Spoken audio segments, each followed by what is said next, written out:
Bonjour, je suis ravie de te retrouver sur Oneness Intuition pour un tirage sentimental. Donc là, j'ai fait 3 tas, le premier, le deuxième et le troisième tas. Et je te laisse choisir le tas qui t'inspire le plus. La première carte, qui est ici, représente l'énergie principale de ta vie sentimentale.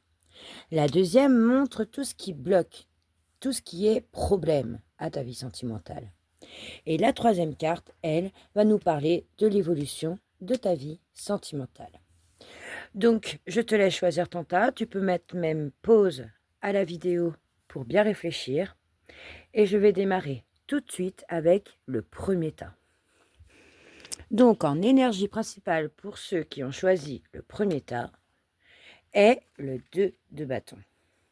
Donc, cette carte, elle nous parle de choix, de projection et de décision à prendre. Elle indique que tu te trouves à un carrefour. Tu regardes l'avenir, comme cette demoiselle qui regarde par la fenêtre, et tu imagines ce que tu as envie de construire. Mais voilà, tu n'as pas encore franchi le pas. Tu es peut-être en train aussi de réfléchir à l'avenir de ta relation. Si tu es célibataire, tu envisages peut-être une nouvelle rencontre, mais tu hésites encore à t'ouvrir. Il y a une envie de plus, de dépasser la routine, mais aussi d'attendre avant d'agir. Le 2 de bâton, c'est une belle carte. Qu'est-ce qui va poser problème dans ta vie sentimentale? Et nous avons le roi de denier. Ok. Donc on comprend tout de suite que là, il y a sûrement trop de contrôle. D'accord? Il y a une personne, que ce soit toi ou ton partenaire, qui veut tout gérer, tout contrôler et décider. D'accord? Ce qui peut d'ailleurs bloquer la spontanéité. Hein? Il y a peut-être aussi une relation trop matérialiste. On met l'accent sur le confort, sur l'argent, sur la sécurité, mais pas assez sur les émotions et la passion. Hein? On nous parle aussi peut-être de rigidité émotionnelle. Peut-être que tu es avec quelqu'un de fiable, mais qui n'est pas très démonstratif, vous voyez, qui crée une distance affective. Tu es face quand même à une personne sérieuse, oui, mais voilà, elle reste froide. Elle ne s'ouvre pas vraiment. Hein. Peut-être que toi-même, hein, tu attends beaucoup de garanties avant de t'engager, ce qui peut bloquer l'évolution sentimentale. Ok. La troisième carte représente donc l'évolution de ta vie sentimentale. Et là, on voit le 7 de bâton. Donc, si tu es célibataire, je pense que là, tu défends ton choix amoureux, hein, face au regard des autres. Ça peut être ta famille, ça peut être tes amis, d'accord?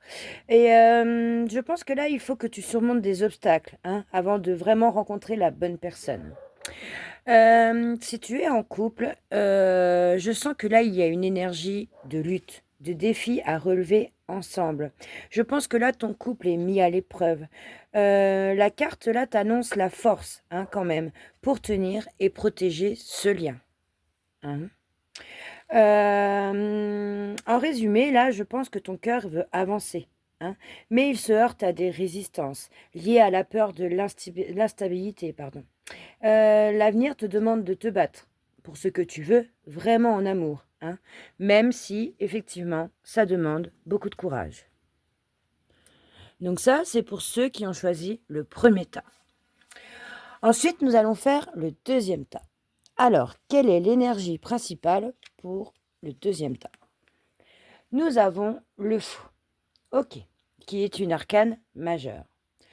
Donc, en énergie actuelle avec le fou, si par exemple tu es célibataire, hein, là tu rentres dans une phase d'exploration, prêt à de nouvelles expériences. Toi, tu n'as pas envie de te prendre la tête, hein, tout simplement. Là, tout ce que tu veux, c'est de vivre au jour le jour, de vivre vraiment dans l'instant présent. Hein. Si en revanche tu es en couple, je pense que dans ton couple, tu as besoin de renouveau, d'aventure, ou bien d'une relation qui repose vraiment sur la spontanéité, vous voyez, plutôt que sur les plans à long terme.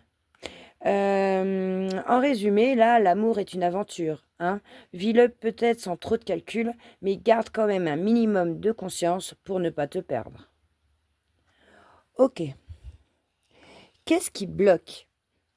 Quel est le problème dans ta vie sentimentale? et nous avons le 6 de bâton.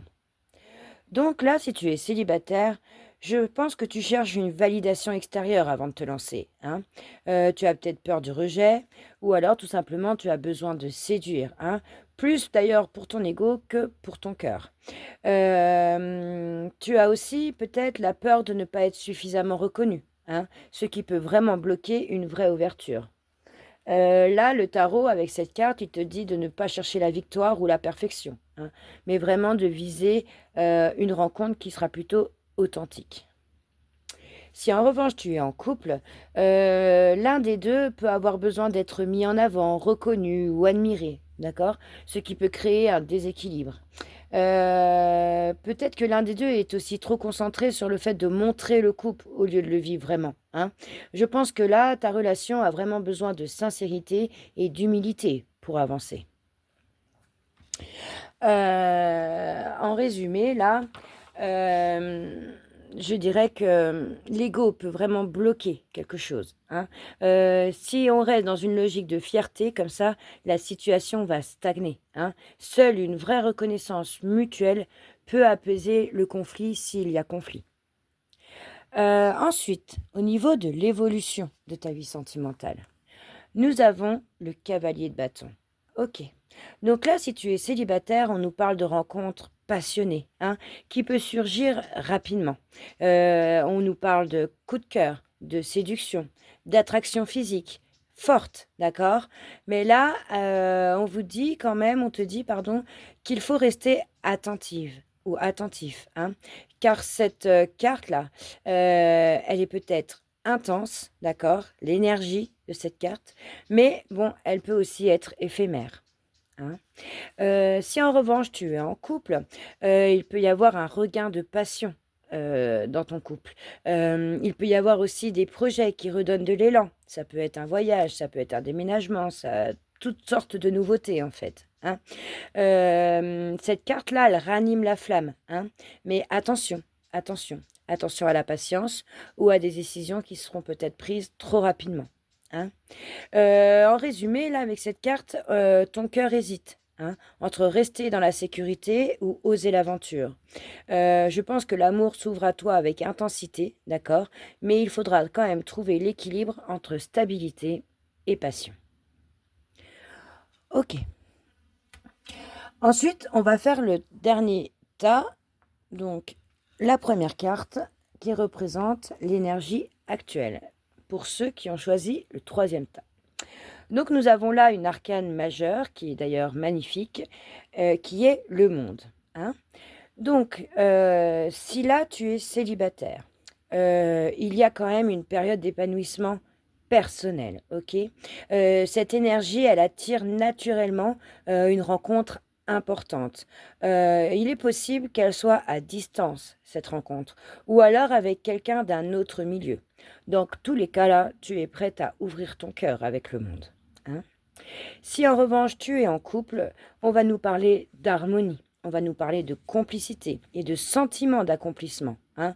Là, le couple franchit une étape. Ça peut être un projet, un voyage, un mariage, un bébé ou un emménagement ensemble, hein. Dans tous les cas, l'amour s'épanouit là, dans vraiment une énergie d'accomplissement et d'ouverture, hein. Tu franchis une étape importante et là, tout s'aligne pour toi. Ça, c'est ton énergie principale, ton énergie du moment. Qu'est-ce qui bloque dans ta vie sentimentale? Et nous avons le 5 d'épée. Donc là, si tu es célibataire, je pense que tu es méfiant ou méfiante, hein, à cause des blessures du passé. Tu es peut-être sur la défensive, tu as peut-être peur d'être trahi. Et je pense que cette peur-là, elle attire quand même des situations qui sont compliquées. D'accord? Si en revanche tu es en couple, on voit quand même qu'il y a un blocage. Oui, un blocage lié sûrement aux disputes, à une communication qui est peut-être agressive, ou alors à un jeu de pouvoir, hein. Chacun, je pense, va avoir raison au lieu de chercher l'harmonie. Voilà, tu vois par exemple. Et ça, malheureusement, ça peut vraiment créer une distance affective. L'amour en soi, ça ne se gagne pas, hein, ça ne se gagne pas comme une bataille. De toute façon, avec cette carte, on te dit, pardon, que tant que la fierté domine, le cœur, lui, reste bloqué. C'est vraiment le message du 5 d'épée ici. Troisième carte qui parle de l'évolution pour ceux qui ont choisi le troisième tas. Et nous avons le 5 de bâton. Ok. Donc, si tu es célibataire, là, on peut te parler de, par exemple, plusieurs prétendants, d'accord? Ou plusieurs situations qui peuvent arriver en même temps, d'ailleurs, hein. Peut-être que là, tu te sens dans la compétition. Ou alors, tout simplement, tu as du mal à faire un choix. Si tu es en couple, on va nous parler de périodes de tension, de disputes, de désaccords. Mais là, ces frictions, bon, elles peuvent aussi être constructives, hein, et permettre vraiment d'exprimer ce que tu as pu refouler, par exemple. En résumé, là, avec cette carte, je pense que là, tu es prêt ou prête à t'épanouir pleinement en amour. D'ailleurs, avec les 3 cartes, hein, puisque là, on a le monde. Donc là, vraiment, tu es prête à t'épanouir. Mais là, les conflits et les luttes d'ego, oui, tu vois, eh ben, elles doivent être dépassées, hein. Les tensions à venir avec la 5 de bâton sont là aussi pour t'aider à grandir et à rendre tes liens plus authentiques. Voilà, mes chers amis. J'espère que le tirage que tu as choisi t'a parlé, hein. N'hésite pas d'ailleurs à me dire en commentaire quel choix tu as choisi. Et je te dis à bientôt pour une prochaine vidéo sur One S Intuition. Merci, salut!